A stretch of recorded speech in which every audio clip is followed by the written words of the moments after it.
Bet you didn't expect to see me again so soon, huh? You may not have noticed, but despite making a YouTube series where I talk about Pikmin enemies, I have suspiciously left out the most important and recognizable one. The Pearly Clamp, of course. Nah, just kidding. You saw the title. You know why we're here. Bulborb! Bulborb! Borb! The Bulborbs are basically second mascots for this franchise. They were the first Pikmin thing to be created, because they were actually created for a scrapped game called Adam and Eve. And I think that's neat. The main guy, the star of the show, Bulborb, has actually reinvented himself a few times. First, he was Spotty Bulborb, which is not terrible for a given name. He experimented with Red Bulborb a bit in Pikmin 2, but eventually realized he is the genuine article and simply became Bulborb. In him, we can see the template for what we can come to expect from Borbs. Big Sleepy? Check. Big Chompy? Also check. A squad that wants to be him? You better believe that's a check. The best strategy for dealing with him in most games is simply to swarm, charge, or dismiss your Pikmin near him. But do not do that in Pikmin 2 or he will mess you up. As for trivia about him, I have two different things I'd like to share. Firstly, if you've played Pikmin New Play Control, you may have noticed that instead of going, he goes. This is not intentional, but is simply one of many bugs introduced in this version. It's the same sound sped up by about 6 times. You know, I get it, it's an easy mistake. The whole porting team was blindfolded, what were they supposed to do? And wearing earmuffs. The other bit of trivia is the Bulborb's Piclopedia entry from Hey Pikmin.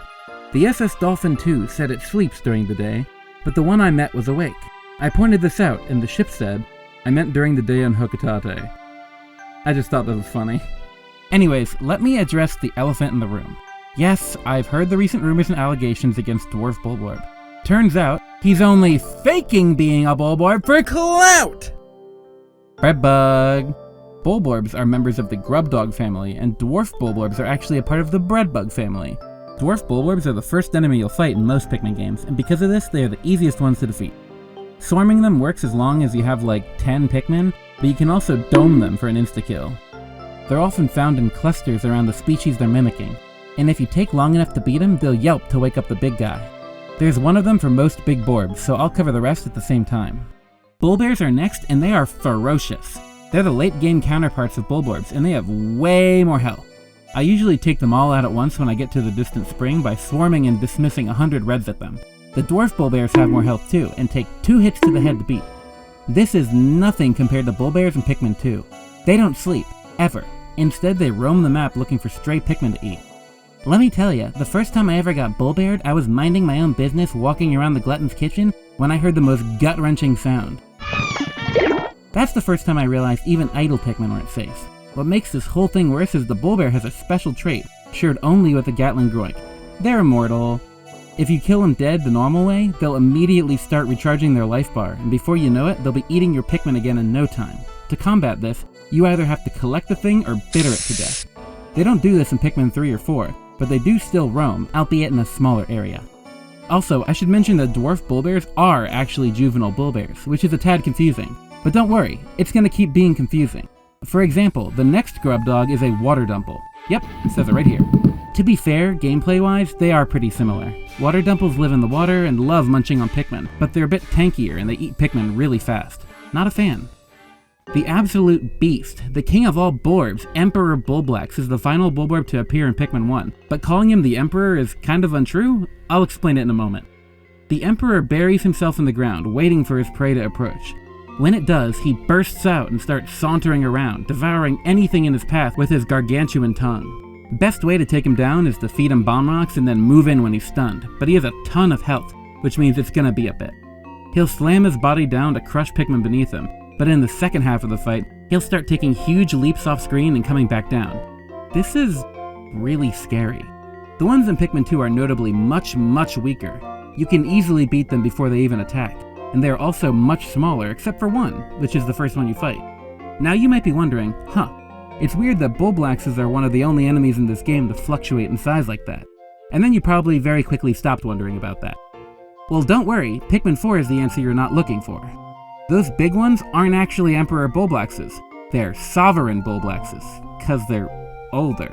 I was gonna call this silly, and then I remembered that I just said Dwarf Bulbears are actually young Bulbears, so GG's.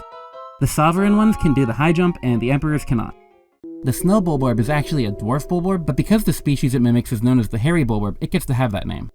These are both just weaker counterparts of the red ones, and the only difference beyond that is the hair on the hairy Bulborb. It falls out when you beat it up. The orange Bulborb, however, is actually a little stronger than the red variant. It's also a lighter sleeper than the others, and this sucks, because their detection radius is just a little bit bigger than your throwing distance. You just gotta run up there and start throwing like your life depends on it, which it does actually. For some reason, the dwarf variant also notices you from further away, which I don't think there's a lore reason for. Weird. The fiery bulblax is probably the most threatening non-boss Borb.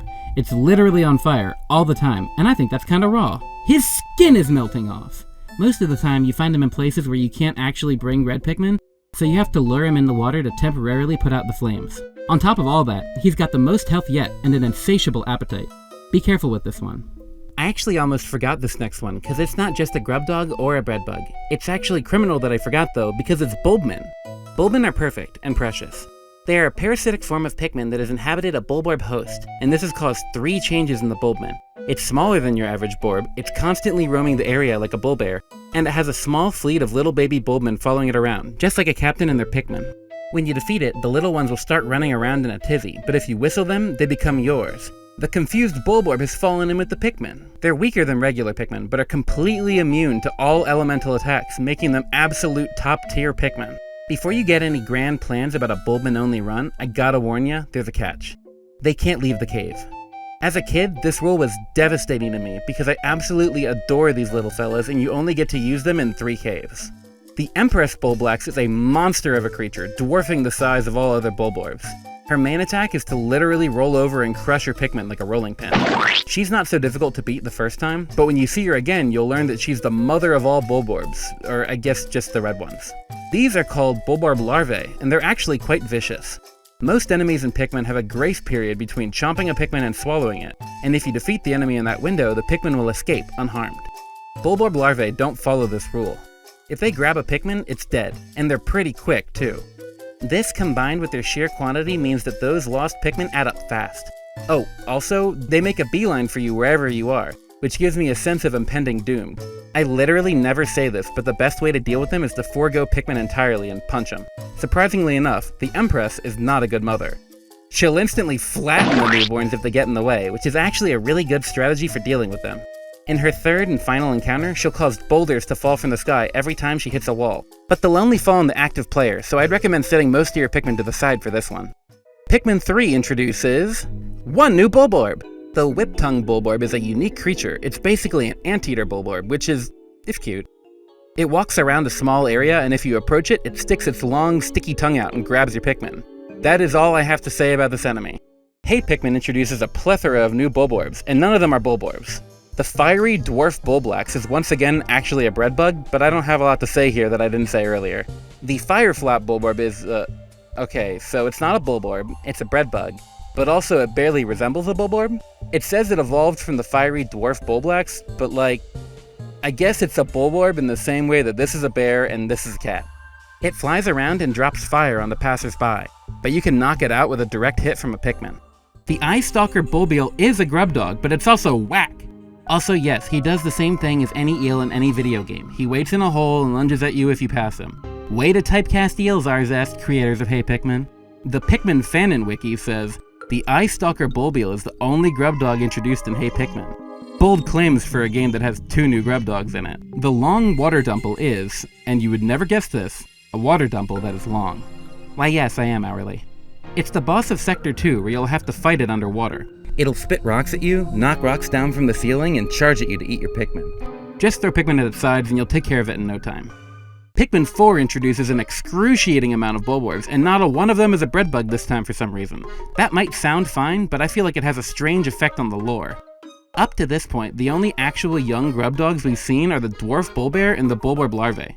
These both have different models than the breadbug ones, so I thought it would be fair to assume that breadbug dwarves are like close approximations of what an actual young Bulborb looks and acts like. So the first one you see is the albino dwarf Bulborb, and to their credit, it has a slightly longer snout than the others, which is exactly the kind of thing I was looking for. It still follows around adult Bulborbs the same way, but I'll ignore that for now. Also, there isn't much to say about this one, so it's a pure white Bulborb you only find in caves and at night. However, later on you find the Dwarf Frosty Bulborb, and wouldn't you know it, it is completely identical to any of the bread bugs despite being an entirely different species. Olimar's notes say, juveniles display a smaller number of spots than the adults, causing some to believe that this is actually a species of mimicking bread bug. He should have said, juveniles use the exact same model, animation, and sound clips as mimicking bread bugs, causing some to believe that this is a fancy recolor with a quirky Piclopedia entry. Common Pikmin 4L. Anyways, the Frosty Bulborb is the ice variant, and Pikmin freeze on impact with its back. You can attack it with ice Pikmin, or you can warm it up first with one of these pine cones. To complicate matters further, this is the moldy Dwarf Bulborb. Olimar says this isn't a bread bug, it's a young Bulborb, but it once again uses the same model and animations as the other. It's classified as a member of the Sporovid family because it's been infected by a fungal host. It's called a Dwarf Bulborb despite the fact that there isn't a moldy Bulborb, which would be fine if they were implied to exist at all, but the Piclopedia entry lets us know that when the parasite wins, moldy Dwarf Bulborbs become toxstools. So they're also named inconsistently. Okay, rant over. Moldy Bulborbs walk and act like your standard dwarf, but are a bit more aggressive and are much more resistant to the Pikmin on the head technique. They'll only take a small chunk of damage and explode spores everywhere in the process. I've saved the best for last, and in a poetic way, I've come full circle. The final Bulborb is the Jumbo Bulborb. It's a Bulborb, but they made it bigger. Amazing. They actually act completely differently than regular adult Bulborbs, which I actually really like.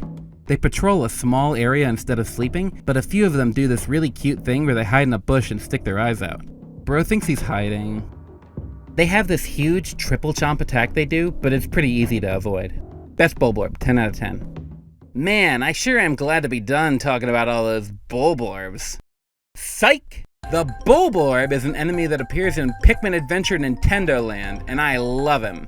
They made a Roboborb. He acts just like you'd expect, with a few bonus moves, such as a dodge hop and a dash move. He can actually eat the player, causing them to... Oh, no. The Bulborb comes in 4 varieties: red, yellow, green, and yellow. The yellow ones shoot projectiles like water and spikes, and are a little jumpier than normal. The green ones can only do the charge move, and the bilious Bulborb, which appears to be modeled after the orange Bulborb, is a stronger, more vicious version of the yellow one. Monita says, the different size spots suggest that these may not be a true subspecies of Bulborb at all, which alright. The Bulblord is the big boss variant of this game, and it offers a pretty unique fight. Its spots are several different weak points that you have to break all of to beat it, and it uses several different chomping attacks and dashes like the smaller variants. It also lifts an attack from the Empress bulblax, which is to roll over and flatten the players. Also, there's a green one called the Grand Bulblord, and it is the same exact fight, except faster. And there you have it, every Bulborb. This video's been a long time coming, and I'm not gonna lie, it's been really fun to make. Now that I'm medicating my ADHD, I'm kinda tearing through these Pikmin enemies pretty quickly, so I'd like to ask, if I run out of Pikmin enemies to talk about, what other franchises would you like to see me tackle in this manner? Also, next vid is going to be my top 10 games of the year, so if you'd like to see me talk about that, please subscribe, and join my Discord, and the other stuff. Okay, bye bye.